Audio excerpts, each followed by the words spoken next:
Hi student, पाठशाला science coaching में आप सभी का स्वागत है। मैं आशा करता हूं कि आप लोग स्वस्थ होंगे घर पे और अच्छी तरह से पढ़ाई कर रहे होंगे। आज हम हर बार की तरह फिर से एक नया टॉपिक लेकर आया हूं, एलएस ऑफ टेस्टिस। हम लोगों ने पिछले क्लास में पढ़ा था ह्यूमन मेल रिप्रोडक्टिव सिस्टम के बारे में, है कि नहीं। तो ह्यूमन मेल रिप्रोडक्टिव सिस्टम के बारे में जो हम लोगों ने वहां पे पढ़ा था, वहां पे केवल हम लोग उसके अंतर्गत आने वाले ऑर्गेन्स के बारे में हम लोग जाने थे। मतलब जो भी ऑर्गेन्स आते थे ह्यूमन मेल रिप्रोडक्टिव सिस्टम के अंतर्गत, हम लोगों ने उसके बारे में संक्षिप्त रूप से जानकारी प्राप्त किया था। लेकिन आज हम लोग जानेंगे उसी का जो सबसे महत्वपूर्ण जो अंग होते थे, जो ऑर्गेन्स होता था। मैंने बात भी किया था उस दिन कि जो ह्यूमन मेल रिप्रोडक्टिव सिस्टम के अंतर्गत जो ऑर्गेन्स आते थे उसको दो भागों में बांटा गया था। नहीं, एक जो था वो क्या होता था, तो प्राइमरी ऑर्गेन्स होता था और दूसरा जो होता था सेकेंडरी, यानी प्राइमरी सेक्स ऑर्गन और दूसरा जो था सेकेंडरी सेक्स ऑर्गन था। प्राइमरी सेक्स ऑर्गेन्स के अंतर्गत वही आता था जो क्या होता था, गैमेट का निर्माण करने वाला जो अंग होता था। तो गैमेट का जो निर्माण करने वाला अंग था वह टेस्टिस था, और वह टेस्टिस कहां रहता था, तो एस्कॉटल सेक के अंदर एक जोड़ी की संख्याओं में पाया जाता था, जहां पे मेल गैमेट स्पर्म का निर्माण होता था। आज हम लोग उसी टेस्टिस का एलएस यानी क्या होता है, लंबवत काट के बारे में हम लोग देखें। अगर हम लोग उसको लंबा ऐसे काट देते हैं, जैसे ये मार्कर है, तो इसको हम लोग सीधा ऊपर से ऐसे नीचे की ओर फाड़ेंगे, काटेंगे, तो हमको इसके अंतर्गत क्या क्या मिलेगा। एक सिंपल से उदाहरण से हम लोग बात करते हैं। आप लोग अंडे तो खाते ही होंगे, जो नहीं खाते होंगे वो तो फिर भी वो देखे होंगे कि एक अंडा को अगर हम लोग देखते हैं, मुर्गी का अंडा अगर हो, तो उस अंडे को हम लोग क्या करते हैं, पहले सिंपली देखते हैं तो क्या होता है, एक बेलनाकार, मतलब लंबा दिखता है थोड़ा सा और गोल रहता है, यानी बेलनाकार रहता है एक अंडा। और उस अंडे को जब हम लोग क्या करते हैं, पानी में उबालते हैं, तो उबालने के बाद क्या होता है, उसके ऊपर देखते हैं हम लोग कि जब मतलब तोड़ता है उसका, तो अंडे का क्या होता है, ऊपर से एक आवरण होता है, एक परत होता है, उसको हटा दिया जाता है। फिर उसके अंदर क्या होता है, मांसल पार्ट होते हैं। फिर उस मांसल में क्या होता है, हम उसको दो तरीके से काट सकते हैं। एक तो हम उसे क्या कर सकते हैं, ऐसे काटेंगे। तो ऐसे काटेंगे तो हमको उसमें क्या हो सकता है, जब कट के अलग होगा तो हम लोग देखेंगे कि हो सकता है कि दोनों तरफ हमें व्हाइट व्हाइट ही नजर आवे, है कि नहीं। या फिर मतलब थोड़ा साइड से अगर काटेंगे तो दोनों तरफ क्या होगा, मतलब व्हाइट के अंदर हल्का सा डार्क डार्क जो पीला वाला जो भाग होता है, गोलाकार होता है, वो हमें दिखाई देगा। लेकिन अगर हम उसे सीधा ऊपर से ऐसे काट देते हैं, ऐसे जो काटते हैं, ऐसे जब काटा जाता है लंबा, तो क्या होता है, हमें उसमें दोनों तरफ क्या होगा, दो भाग में बट जाता है, और प्रत्येक भाग में क्या होगा, मतलब कुछ अंडाकार जैसी रचनाएं जो हल्का सा पीला पीला वाला होता है वो दिखता है। तो जब हम लोग लंबवत काटेंगे तो उसके ऊपर से नीचे तक जो भी अंग छोटा बड़ा जो भी होगा वो सब क्या होगा, कटता हुआ आएगा। तो हमें दोनों तरफ दिखाई देगा कि भाई इसमें क्या है। लेकिन ऐसे अगर हम लोग काटेंगे किसी व्यक्ति को, व्यक्ति को छोड़िए, हम क्यों काटेंगे व्यक्ति को, मान लेते हैं कि अगर किसी चीजों को हम ऐसे काट दें, तो मान लेते हैं ये मार्कर है, तो मार्केट में लिखने वाला जो भाग है नीब यहां पे होगा, इधर क्या होता है, इधर तो इंक रहता है बड़ा हुआ। तो हम ऐसे काट देंगे तो बीच में क्या पता चलेगा, इसमें नीब भी होता है क्या, ऐसा तो नहीं पता चलेगा। जब हम इधर देखेंगे खोल के तब इधर कुछ और पार्ट होगा, इधर का पार्ट क्या होगा, कुछ और होगा।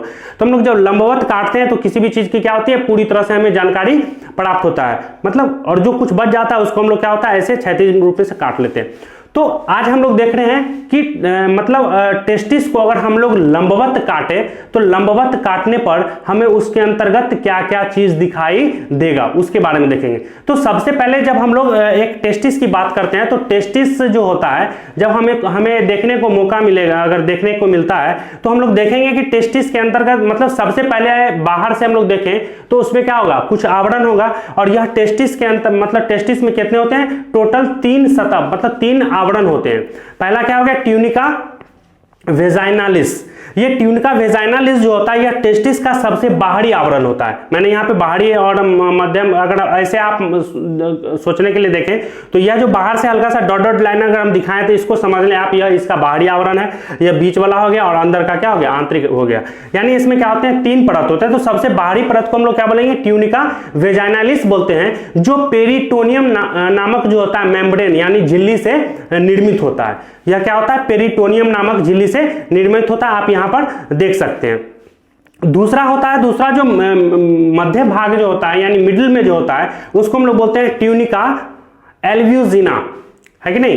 ट्यूनिका एल्ब्यूजिना यह क्या होता है, यह संयोजी उत्तकों के द्वारा निर्मित होता है। इसका काम क्या होता है, तो इसका काम होता है इसके अंदर मतलब सेप्टा का निर्माण करना, मतलब इसको क्या करना, कई भागों में बांटना है। बहुत सारे लोब में क्या करते हैं, इसे टेस्टिस को बहुत सारे पालियों में इसे क्या करते हैं, विभाजित कर देने का काम करते हैं। और उसके बाद जो है ट्यूनिका वासाकुलोसा, ट्यूनिका वासाकुलोसा, यह क्या होता है, यह टेस्टिस का सबसे आंतरिक भाग होता है। और इसी भाग में, इस भाग में जो होता है क्या होता है, बहुत सारे मतलब बोले तो ब्लड वेसल्स, रक्त वाहिनियां इसके अंतर्गत क्या होते हैं, पूरी तरह से इसमें मतलब छाए हुए रहते हैं। तो कहने का मतलब है कि यह जो होता है, सबसे पहले हम लोग देखते हैं टेस्टिस को, तो टेस्टिस में कितने 3 आवरणों से यह घिरा होता है। सबसे बाहरी आवरण जो होता है वो क्या होता है, ट्यूनिका वेजाइनालिस, जो क्या होता है पेरिटोनियम नामक झिल्ली से क्या होता है, ढका हुआ होता है, बना हुआ होता है। उसके अंदर वाला जो होता है, जस्ट नीचे का जो आवरण होता है वो ट्यूनिका एल्ब्यूजिना होता है, जो क्या होता है, तो संयोजी ऊतक से निर्मित होता है, जो क्या करता है, सेप्टा का निर्माण करता है। और सेप्टा के निर्माण के कारण क्या होता है, टेस्टिस जो होता है बहुत सारे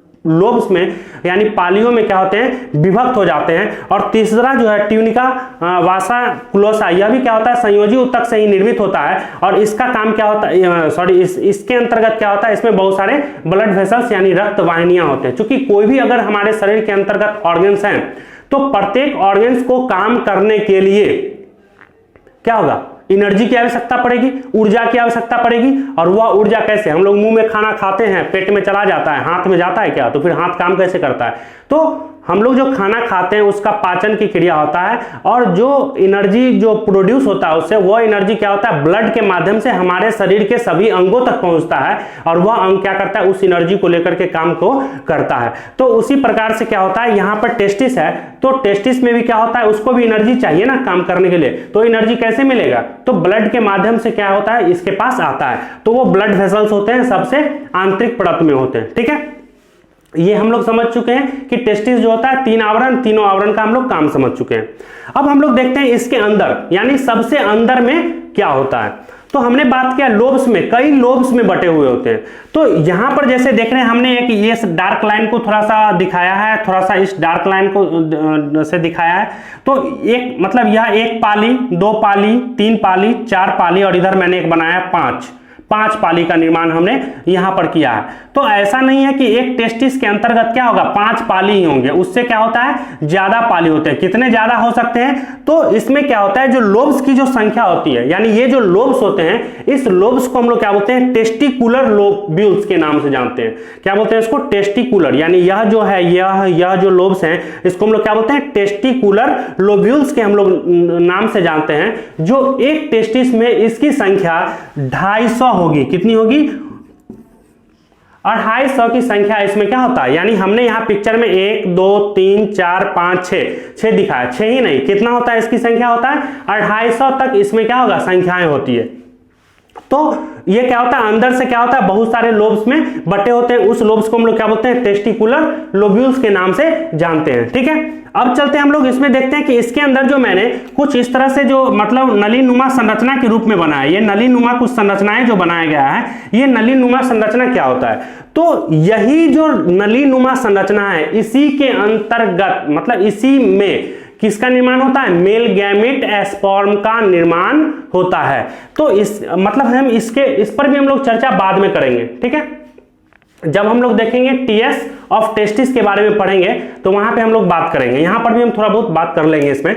तो ये जो देख रहे हैं, इसी छोटी जो नली है, इसको हम लोग बोलते हैं सेमनीफेरस ट्यूब। तो सेमनीफेरस ट्यूब के ही अंतर्गत किसका निर्माण होता है, मेल गैमेट स्पर्म का निर्माण होता है। किसके अंदर, तो सेमनीफेरस ट्यूब। ये सब जो देख रहे हैं, ये जो देख रहे हैं, ये है यहाँ पे, मतलब एक टेस्टिकुलर लोब्यूल्स के अंतर्गत हमने यहाँ पे 3 बनाए, यहाँ भी 3, तो क्या 3 ही होते हैं। एक टेस्टिकुलर लोब्यूल्स के अंतर्गत सेमनीफेरस ट्यूब की संख्या कितनी होगी, तो कम से कम 1 और ज्यादा से ज्यादा उसमें क्या हो सकता है, 3 हो सकते हैं। कितने हो सकते हैं, एक टेस्टिकुलर लोब्यूल्स के अंतर्गत सेमनीफेरस ट्यूब की संख्या कम से कम 1 और अधिक से अधिक कितने होंगे, 3 की संख्या हो सकती है। मैंने यहाँ पे सब में 3 ही बनाया है, तो 3 ही नहीं, किसी में 2 भी हो सकता है, किसी में 1 भी हो सकता है, किसी में टोटल का टोटल कितना होगा, 3 भी हो सकता है। बस हमें याद रखना है कि एक टेस्टिकुलर लोब्यूल्स में क्या होता है, 1 से 3 तक क्या हो सकते हैं, सेमनीफेरस ट्यूब की संख्याएं हो सकती है।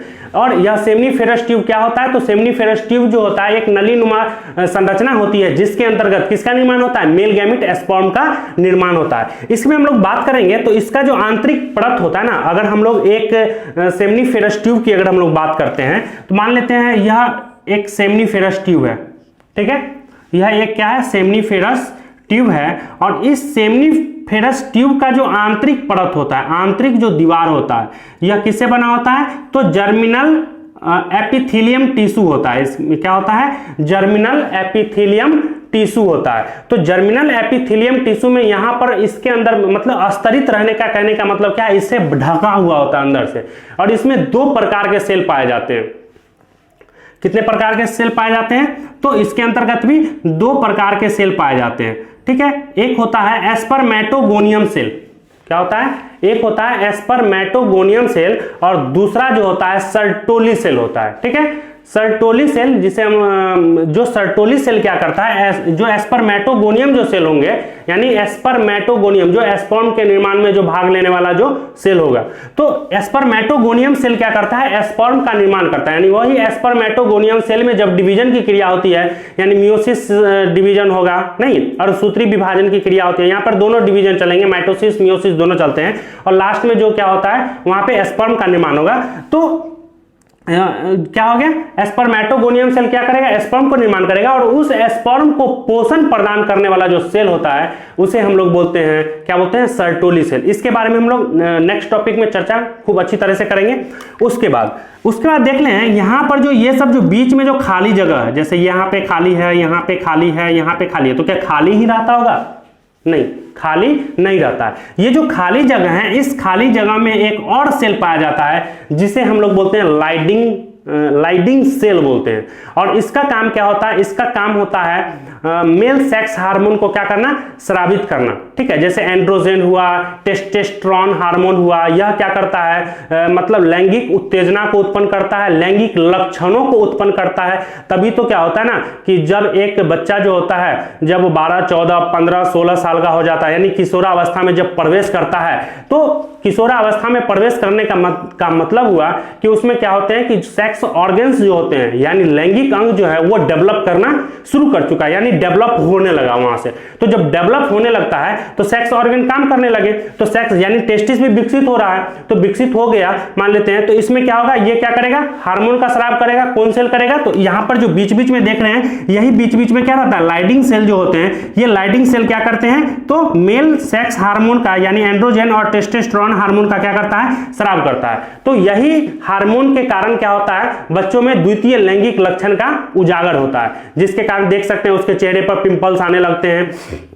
अगर लड़का है तो नहीं, अगर कोई बॉय है तो उसके मतलब मुंह छाना, दाढ़ी आने का शुरुआत हो जाता है, आवाज भारीपन पड़ने लगता है। तो इसका मतलब है कि वह उसका जो होता है सेक्स ऑर्गन का विकास होना शुरू हो गया। उसी प्रकार अगर हम लोग महिलाओं में भी देखें तो महिलाओं में भी क्या होता है, किसी किसी के चेहरे से पिंपल्स आने लगते हैं, ब्रेस्ट का उभार होने लगता है, चेहरे पर क्या होते हैं, शाइनिंग आने लगता है। तो ये सब जो होते हैं लक्षण होते हैं, किसके लक्षण होते हैं, तो मतलब सेक्स ऑर्गन का डेवलप होना नहीं, यानी किशोरावस्था में प्रवेश कर रहा है बालक या कर चुका है, इसका क्या होता है, शुरुआती लक्षण होता है ये होता है। तो हम लोगों ने देख लिया कि इसके अंदर क्या होते हैं, तो एस्पर्मेटोगोनियम सेल होते हैं, दूसरा क्या होता है, सर्टोली सेल होता है। सर्टोली सेल का काम क्या होता है, स्पर्म जो निर्माण हुआ है उसको पोषण प्रदान करना। और यहाँ पर जो लाइडिंग सेल है, लाइडिंग सेल का काम क्या होता है, तो वह सेक्स हार्मोन को स्रावित करने का काम करता है। अब हम लोग देख लिए ये सब क्या है, मतलब एक टेस्टिकुलर लोब्यूल्स, ये टेस्टिकुलर लोब्यूल्स की संख्या कितनी होगी, तो टोटल जो होता है कितना होता है, 250 होता है। और ये जो सेमनीफेरस ट्यूब है, ये सेमनीफेरस ट्यूब का मतलब क्या होता है, नली। ट्यूब का मतलब क्या होता है, नली। तो एक टेस्टिकुलर लोब्यूल्स में सेमनीफेरस ट्यूब की संख्या कितनी हो सकती है, अधिक से अधिक 3, कम से कम क्या होगा, 1 होगा। तो अब जरा सा आप लोग अनुमान लगाइए, एक मतलब क्वेश्चन हम पूछ रहे हैं, उसका जवाब देना है कि एक टेस्टिस के अंदर टोटल, यानी हम क्वेश्चन आपको बोल रहे हैं और आप लोग सुने, उसको लिखें और जवाब दीजिएगा कमेंट में, कमेंट बॉक्स में आपको लिख करके जवाब देना है। क्वेश्चन है कि एक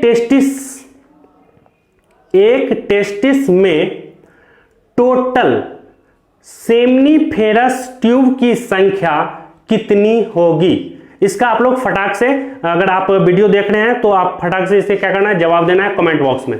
एक बार फिर से क्वेश्चन सुन लीजिए कि एक टेस्टिस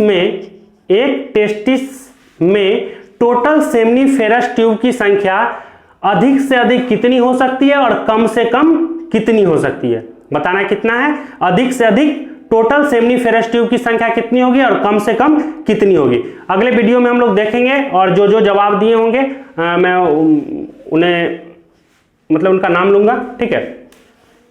तो आप लोगों ने देख लिया इस क्वेश्चन का जवाब देना। अब हम इसमें थोड़ा सा आगे बढ़ते हैं। आगे क्या है, तो यही जो अब जो सेमनीफेरस ट्यूब जो हैं ये क्या होते हैं, ये जब आगे की ओर बढ़ते हैं तो आगे की ओर जब बढ़ते हैं तो इसकी सिराई से तो क्या होता है, थोड़ा सा टेढ़ा मेढ़ा कुंडलित अवस्था में पाया जाता है। हमने तो यहाँ पर सीधा सीधा बना दिया है, बट सीधा नहीं, कुंडलित मतलब कुंडलित मतलब घुमा हुआ जो होता है, घुमा घुमा टेढ़ा मेढ़ा जो होता है, ऐसे ऐसे घुमा घुमा करके ये नली नुमा संरचना के आगे की ओर निकलता है। तो जहां पर से क्या होता है, ये सिरा जो होता है लंबा हो जाता है। यानी कहने का मतलब है कि यह जो अभी मान लेते हैं यह सेमनीफेरस ट्यूब है, ठीक है, ये सेमनीफेरस ट्यूब कुंडलित अवस्था में और आगे की ओर जाकर के ऐसे सीधा हो जाता है। तो ये जो सीधा जो नली नुमा जो संरचना है, इस नली नुमा सीधे वाली नली नुमा संरचना को हम लोग क्या बोलते हैं, ट्यूबिक रेक्टिक के नाम से जानते हैं। क्या बोलते हैं इसे हम लोग, ट्यूबिक रेक्टिक। तो ट्यूबिक रेक्टिक क्या होता है, सेमनीफेरस ट्यूब आगे की ओर, सेमनीफेरस ट्यूब की नली आगे की ओर जहां से क्या होता है सीधा हो जाता है, सीधा नली बनता है,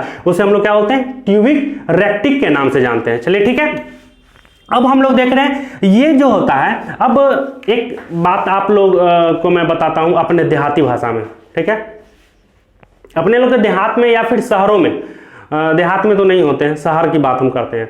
शहर में क्या होते हैं, बहुत सारे मकान बने हुए होते हैं, ठीक है, और प्रत्येक मकान से छोटी सी नाली बनाया जाता है, जिससे क्या होता है घर का अवशिष्ट जो मतलब पानी होते हैं वो उसके माध्यम से बहा दिए जाते हैं। तो वो बह के कहाँ जाता है, आगे जाता है, एक बड़ी नाली में मिलता है, फिर वो बड़ी नाली, फिर बड़ी नाली, और इस तरह से करके क्या होता है किसी नदी तालाब में उसको गिरा दिया जाता है। सेम वही बात यहां पर आपको समझना है। तो सबसे पहले क्या है, यह सेमनीफेरस ट्यूब जो है, यह सेमनीफेरस ट्यूब आगे की ओर निकला और आगे की ओर जाकर के क्या हो गया, इसका नली मतलब ट्यूब जो है वो क्या हो गया, लंबा हो गया। इस लंबे ट्यूब को हम लोग क्या बोलते हैं, ट्यूबिक रेक्टिक के नाम से जानते हैं। इसी तरह से क्या होता है, अब जितने भी मतलब बहुत, जैसे मैंने घर की बात किया था, तो बहुत सारे घर से छोटे छोटे नाली निकलते हैं और एक बड़े नाली में निकलते हैं, गिरते हैं। उसी तरह से क्या होता है, प्रत्येक सभी जो यहाँ पर जो देख रहे हैं हम लोग सेमनीफेरस ट्यूब जो है वो आगे की ओर आते हैं, मतलब इसी तरह से छोटी छोटी नली होती है और सभी आगे जाकर के एक बड़ी नाली बनाती है। सब मिलकर के क्या होता है, एक बड़ी नाली में खुलती है, यानी बड़ी ट्यूब में खुलती है। उसको हम लोग बोलते हैं, क्या बोलते हैं, रेटे टेस्टिस के नाम से। उस हम लोग ट्यूब को क्या बोलते हैं, तो रेटे टेस्टिस। तो रेटे टेस्टिस किसको बोलते हैं, तो वैसा ट्यूब जिसके अंदर क्या होता है, बहुत सारे सेमनीफेरस के ट्यूबिक रेक्टिक क्या होते हैं, आकर के मिलते हैं। फिर क्या होता है, उसी तरह से वो बड़ी नाली क्या होता है, फिर अपने से बड़े नाली में जाकर के मिलता है। तो उसी तरह से अब सभी जो होते हैं रेटे टेस्टिस आगे की ओर जिस बड़ी नली, देखिए यहाँ पर ये वाला नली था, उसको हम लोग रेटे टेस्टिस बोले। सभी रेटे टेस्टिस आगे की ओर जाकर जिस बड़ी नली में, यानी ये वाला जो नली है, ये बड़ी जो नली बना, इसको हम लोग क्या बोलते हैं, वासा इफ्रेंटिया के नाम से जानते हैं। क्या बोलते हैं इसे हम लोग, वासा इफ्रेंटिया के नाम से जानते हैं। और फिर यही वासा इफ्रेंटिया आगे की ओर, अब चलिए याद पीछे वाला थोड़ा सा कीजिए, जहां पे हमने ह्यूमन मेल रिप्रोडक्टिव सिस्टम के मतलब सचित्र वर्णन किया था, वहां पे मैंने टेस्टिस बनाया था। ये टेस्टिस का मैं बताता हूं, हमने वहां पे ऐसे टेस्टिस बनाया था और टेस्टिस के ऊपर कुछ इस तरह से कुंडलित ऐसे करके ऐसे कर दिया था, बनाया था ना।